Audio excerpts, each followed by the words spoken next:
Ay mga boss, magandang araw po sa inyong lahat. So problema nyo rin ba sa inyong mga sasakyan yung malabong headlight? So, yung headlight ko mga boss, hindi yan ganyan kanina. Ito yung kanyang itsura.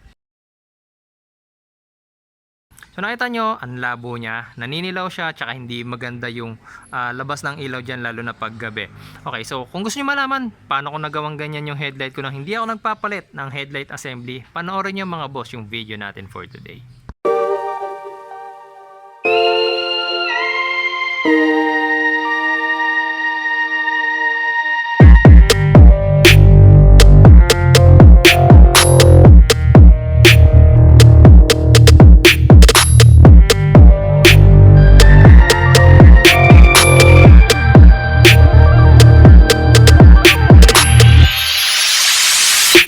Yan. So para sa DIY natin for today, ito yung mga kakailanganin natin. Isang microfiber cloth.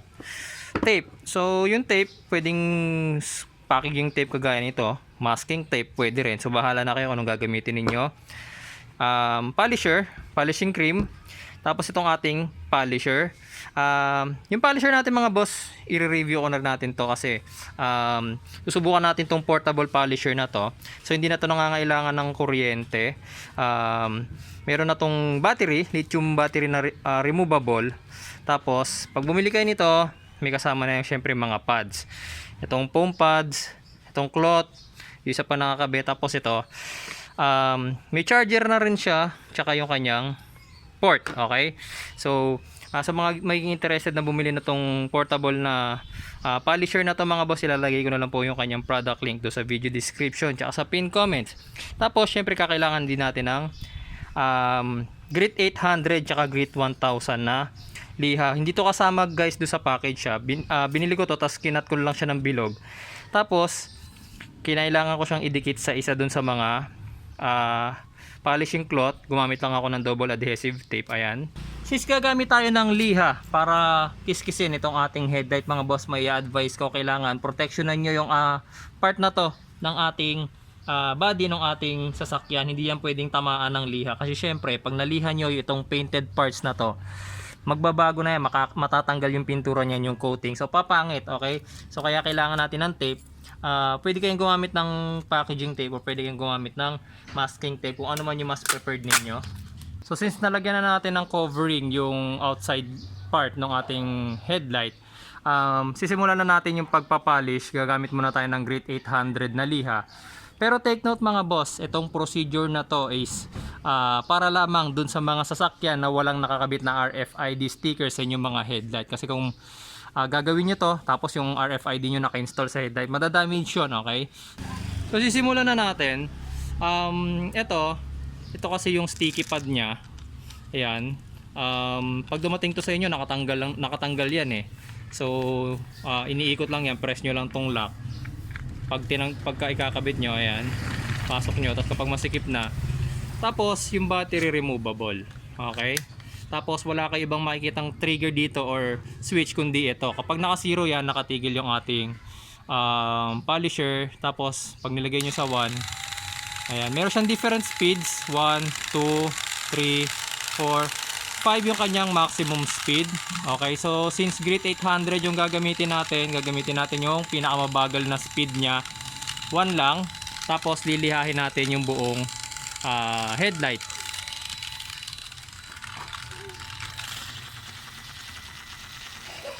Makikita nyo yung headlight natin guys, madilaw. Okay, so pagka nilihan natin to, lalabo yan.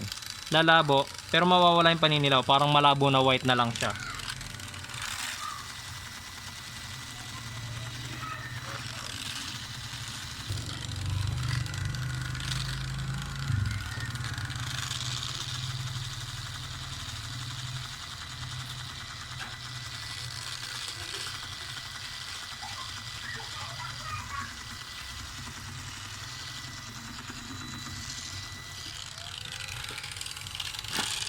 Yan.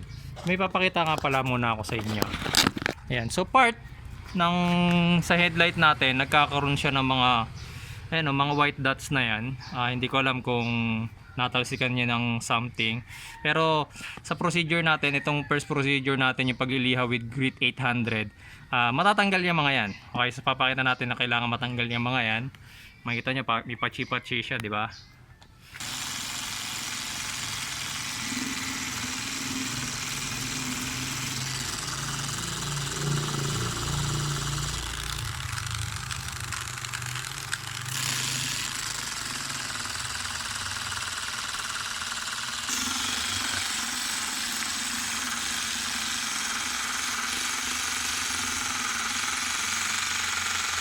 Makikita nyo, after natin ng first process, yung grade 800 na liha, ngayon naman yung grade 1000. Pero makikita nyo, may changes na siya. Kanina malabo siya na dilaw.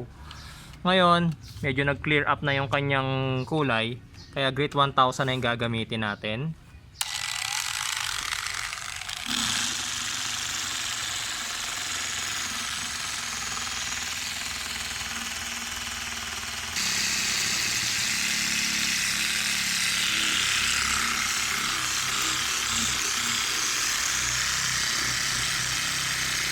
Since done na tayo sa ating grade 1000, dito na tayo sa ating foam polisher. Ayan. Tapos gagamit na tayo ngayon ng headlight polisher na liquid. Ito. Lalagyan lang muna natin yung ating foam.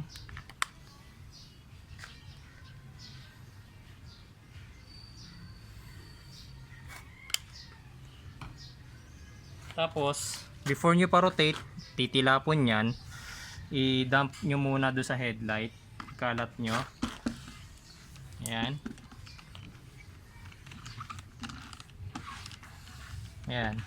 Tapos gagamitin nating speed yung slow muna. 1 or 2 muna. Kasi since masyado pang maraming polishing cream yung nilagay natin, tatalsikan yan eh. Okay, so mabagal lang muna yung gagamitin natin. Makikita nyo, nagtalsikan siya oh.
Yan.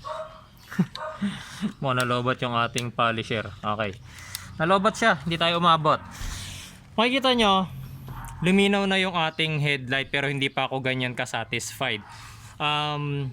Kailangan ko muna tong i-charge. Hindi ko alam kung ilang oras yung charging nito. Try ko kung mababalikan ko pa kayo after. Okay.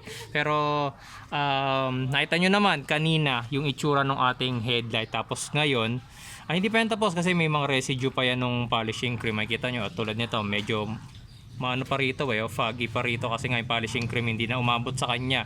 Pero dito sa part na to, luminaw na siya, okay?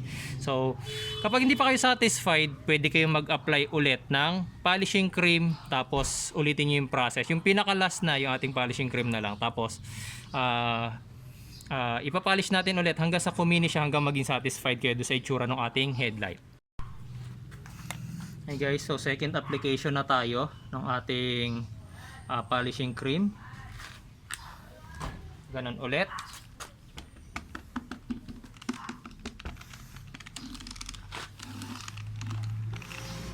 Ayan, tapos mabagal muna. Ulitin lang natin yung procedure kanina, mabagal muna hanggang sa ma-apply na natin evenly yung polishing cream. Ayan.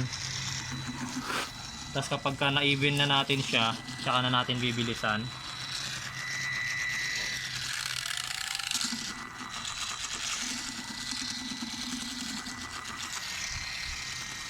Ayan.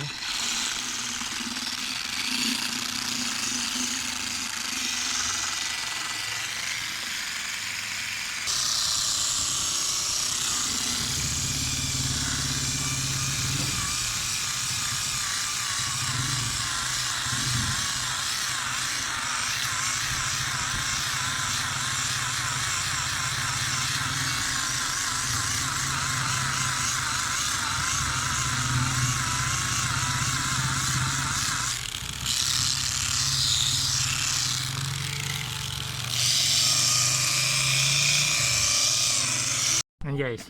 So nakita nyo, ibang-iba na yung itsura ng ating headlight ngayon kumpara kanina. So last thing na lang natin is yung microfiber cloth. Pupunas na lang natin sa headlight natin. Yan. Kung medyo hindi pa kayo satisfied dun sa ating cleaning, pwede nyo pang ulit-ulitin yung sa cream. Pwede nyo pang kahit mga 3 times nyo gawin yan. Kung gusto nyo pang mas malinaw, clearer, pwede rin. Yan. Diba?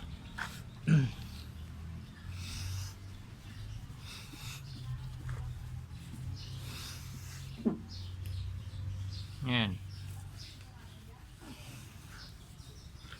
Yan, makikita nyo, laki na ng pagkakaiba niya dun sa kanina, di ba? Okay, so gagawin na lang natin to dun sa kabila pa nating headlight. Okay, so sa mga gusto magpalinaw dyan ng inyong headlight, sana nagustuhan nyo yung video natin ngayong araw na to. Tapos yung ginamit nating machine, yung product link po niya nasa video description na lang po, tsaka sa pin comments. Maraming salamat sa inyong panonood mga boss. Sana nagustuhan nyo yung ating video for today.